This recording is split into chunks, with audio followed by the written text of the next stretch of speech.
Hey, how's it going? Brian Bowman here, and I want you to guess a song. I'm going to tap a song on this book, and I want you to guess what song I'm tapping. All right, are you ready? Here we go.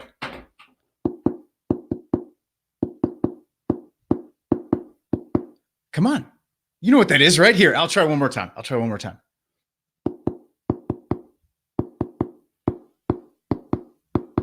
it's my favorite. You got it, right? You guessed the song? Feliz Navidad, prospero año y felicidad. I wanna wish. Okay, I'll stop. Sorry. You had to endure 10 seconds of my singing for me to for me to get to the point. So, did you guess the song? If you did, I want you to know you are in the huge minority. Literally, one, maybe two out of 100 people will guess this right. And what's interesting is they did a study on this, and they had people do the same thing, pick a song and tap the beat. And they asked them, they're like, what percentage of the time are the other people going to know the song? So they would have asked me before I tapped the song, what percentage of the time are you going to recognize that song?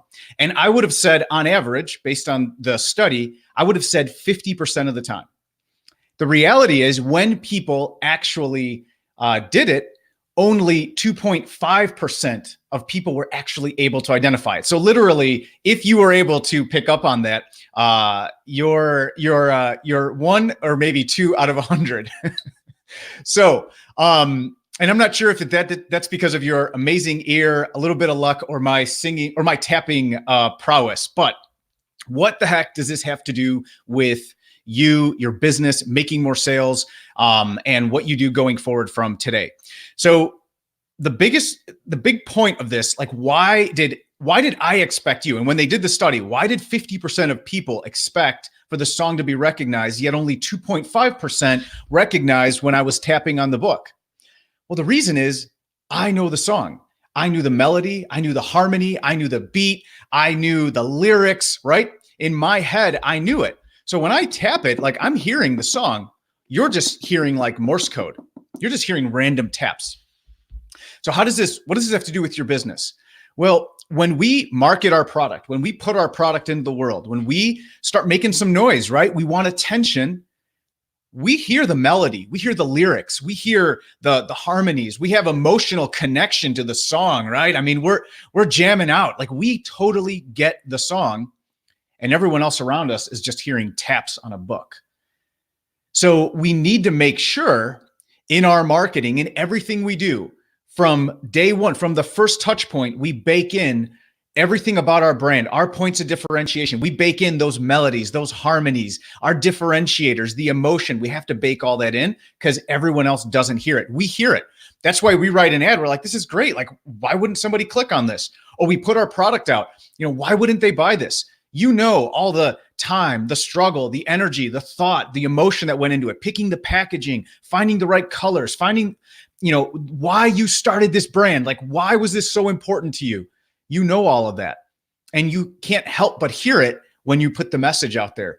But everyone else, they're just hearing taps. And maybe 1 out of 100, maybe 1 out of 1,000 says, yeah, I actually know what that is, and I'm interested. But most people, it's just noise. It's just tapping on a book. So how do we change that? And that's ultimately what I want to talk about. How do we change that? How do we get you in a position where people do hear the harmony, the lyrics, the melody, the intricacies of your music, of that music you're putting out there? And before I dive into this, I'm reminded, this is one of those moments where I'm reminded of one of my mentors and what he told me early on. I've had a lot of amazing mentors in my life. I can't encourage you enough to go and find mentors, find people to coach you. If you have to pay whatever it takes, but surround yourself with people who've already done what you want, who've already gotten there, who've helped others get there. But one of my mentors, Russell Brunson, he was the first one to tell me early on. He told me, when you get tired of saying something, just when you get tired of, when you feel like you can't say it enough, that's when people start listening. So for those of you who've been hearing me for a while, and I've been doing this for consistently for over 5 years, and you've probably heard me say this at least 20 times. I'm hoping that this is a moment where when I say it, you go, wait, what? What was that? I'm interested because this is the beginning of what's going to start baking in those melodies, those harmonies, those things that differentiate you, that cause people to stop and to listen to the song and to take interest. So and these are the fundamentals. And I want to talk about the 5 propositions. And if you have a passion for learning, I need you to have a passion for execution. That's the most important passion. Lots of people have passion for learning. If you're listening to this, if you're still here listening to this, you clearly have a passion for learning. But I need you equally to have a passion for execution because that's the differentiator. So this is fundamentals. Listen, there's a lot of cool tactics, a lot of cool strategies. They're a lot of fun. If you've ever played a sport, it's very similar to that, right? I talk a lot about golf and jiu-jitsu. In golf, Jack Nicklaus, the greatest player ever, arguably, he would practice his fundamentals the first month of every season, like basic stuff, how he held the club, where he lined up, where he was aiming, real simple things. Yet he was one of the greatest, if not the greatest ever. If you've ever played a sport or you're skilled at something, the fundamentals are what win. So the other stuff's really cool, and hitting all the trick shots and doing the cool stuff in our brand and our business is exciting. And it's what drives us as entrepreneurs. But these are the fundamentals. So I want to go over these again. If you've heard me say them before, then I really hope, and if you haven't executed on them, this is the time where you actually grab the pen and paper and you execute on these things and start implementing it, because these are the things that make that melody shine. Okay. Make it really rise to the surface. So people go, they stop, they pay attention, and they're actually going to connect with your brand. So what are the 5 propositions? You have your unique selling proposition, your USP, and I'll go through these individually, but this is the one most people know. And there's 4 others that we have to talk about. Okay. So number 1 is your unique selling proposition. And you've heard that, right? It's your USP. Well, what does that mean? Your USP can be summed up in one phrase. And I learned this from Dan Kennedy. He said, it's the answer to the question, why should I, the prospect, do business with you given all the other choices available to me in the marketplace? And if you look at the state, if you look at where things are at now, there is so many choices. And whatever niche you're in, you've got competition, and that's okay. It's actually a good thing. If you have competition, it means there's money to be made in that industry. If you had no competition, I would be worried. That doesn't mean, though, that we can be lazy or we can slack on getting our USP in place. And one of the best things you can do is to look around, look at other brands, and look at what they're doing and ask yourself, do they have a USP? What is it? Could it be improved? Could it get better? What could I take from their proposition, from their USP, and bring it into mine? So fundamentally, you want to answer that question. Why should I, the prospect, do business with you? Why should I give you my money? Why should I share my time, my attention, my money? Why should I share your brand with others, with my circle of influence? Why should I do that for you, given all the other choices? And there's no substitute for just grabbing the pen, the paper, write USP at the top, and just start writing ideas. One of the best things I ever learned from a buddy of mine, he trains people, he coaches people on writing books and then publishing the books and helping them through that process. He taught me how to write content. And it starts with getting it all out of your head and then filtering it down. So you pick a topic and you just write everything that it could be. We do this a lot with our goal setting. In our intensive, we do the same thing with setting goals for the week, for the month, for the quarter, for the year. It's what could we do this week to move the business forward? What could we do this month? What could we do this quarter? And then we actually commit. We have commitments that we're going to stick to. Okay. So same thing. Get a piece of paper, USP, unique selling proposition, write the question. Why should I, the prospect, do business with you, given all the other choices I have in the marketplace? And just start writing. And I don't care if it's stupid. I don't care if it's like, well, that's not really unique. Don't worry about it. Write everything down. This is the beginning. These are like the notes in your song, right? We don't have a melody yet. We don't have the harmonies built in. The melody is really, it's actually kind of interesting. It's an interesting analogy. The melody is your USP, right? That's the big differentiator. The harmonies, which give music some complexity and some texture, and really kind of hit us in the soul, that's the other propositions. That's your unique value proposition, your irresistible offer, your unique experience proposition, and your unique safety proposition. When we layer those in with this beautiful melody, that's what makes it memorable. That's what a few taps, people are like, oh, I know that. I know that song, because it's baked, it's imbued with everything about your brand, and it's so differentiated, nobody can touch you. Okay. So USP, start writing it down. This is the melody for your brand. I really like this. This is pretty cool. It was totally by accident.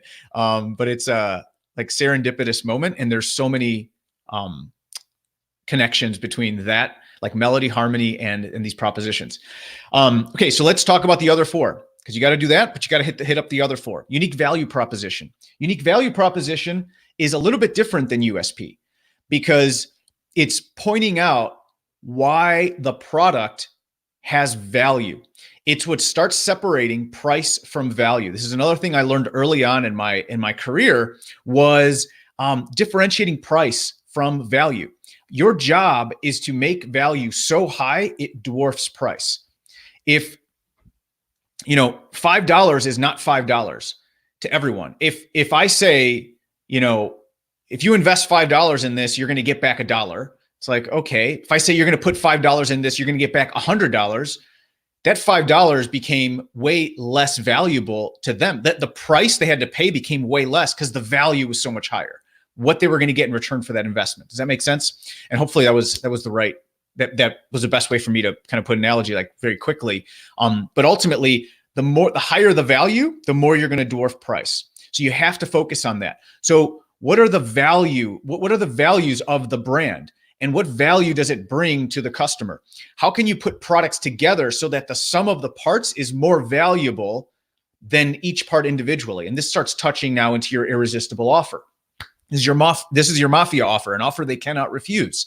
So now you got to start thinking, how do we put offers together? Because you can have one-off products, and that's great. But if you really want to have a lead generation, a customer acquisition vehicle to drive growth in your business, you're going to have an offer. And you're going to want to think, what is an offer that touches on all these different needs, aspirations, pain points, fears, desires, places people want to go, like your ultimate, where your customer wants to go. You have to put that together. And sometimes it can be price, but even better than price is if you can put together an offer that checks all the boxes for them so it becomes a no-brainer. The last two are never talked about, but probably more important than ever, because I think a lot of people have a sense for the first three. I think there's a lot of great influencers and people who know what they're doing who are talking a lot about the first three, but not so much about these next two. And these are just as important and probably more important because they're very easy for you to differentiate since everybody's doing the others, or not everyone, but some of the better marketers, some of the better brands are doing the others. So the next is your unique experience proposition. What is the experience like? What is the emotion that I get when I hear that song? So I hear the melody, I hear the harmonies, man, these are layering nicely. What's my experience? That is one of the biggest differentiators. Where are they going? What happens after they buy? I was thinking about this one day, and I realized, like, this is probably one of those powerful things that just popped into my head, is we need to become as passionate about our customers' experience as we are about customer acquisition. I think there's so much focus on acquisition, we forget about what happens afterwards. And it's okay, because acquisition is how we drive growth. If you read Ready, Fire, Aim, going from 0 to 1 million is all about acquisition. It's all acquisition. We have to get customers. But what happens afterwards? And if you become as passionate and as determined and as focused on the post-purchase experience, that's how you create raving fans. That's how you get people who go out and want to spread the word for you, and they want to come back and buy more. That's how you actually start building relationships with customers. The final is unique safety proposition. Somebody has to take risk in a transaction, and it better not be your customer. So make sure you think about this very carefully. What's your risk reversal? What's the guarantee? How can you give them complete confidence that there's no risk in being involved in this? Because the biggest concern people have isn't, will this work? It's, am I going to make a mistake? Am I going to feel foolish for buying this? And we need to reassure them that they won't, because of all these other things. But even more so, if for any reason they ever did, and we wouldn't say this, but they'll know intuitively this is what this means. We're taking on the risk. There's no risk on them, and basically it's okay. It's a safe decision to make. So if If you want people to hear your melody and your harmony and to feel emotion and to come back over and over and over again to hear this song and to be able to recall it instantly when they see it, then you got to focus on these 5 propositions. This is the fundamentals. There's a lot of other things we can do. We can unpack this. We can dive into it. This is what we do every day in our intensive. And if you are interested in learning more about the intensive, if you're a brand that's already, at that 10K per month mark, you're starting to get some traction in top line sales, but you're like, listen, I want to grow this thing. I have to put these systems in place. Then I highly encourage you to check out our case study. You can go to ecom, it's ECOM with 1M, ECOM, ecomcasestudy.com. And you can watch the video there and you can book a time to speak with us and see if it's a good fit. It's a really chill conversation. It's really a strategic call to see where you're at, where you're trying to go, how to bridge that gap. And if we really think that, we both feel that it's a good fit, then we can talk more about, how it all works and what we have to offer. But either way, it doesn't matter what stage you're at. These are the fundamentals. This is where you have to start. And I encourage you to have as much passion for knowledge. If you're still listening to this, my goodness, you really, really do have a passion for knowledge. You have a passion for doing this. You want to grow your brand. Have as much of a passion for execution and start implementing this. This is where it all starts. This is how you get differentiated. And this is how you're going to grow your brand and have a memorable melody, harmony, and song that evokes emotion from folks. So in any case, have an amazing, amazing day. I appreciate you. You are awesome. And I'll talk soon.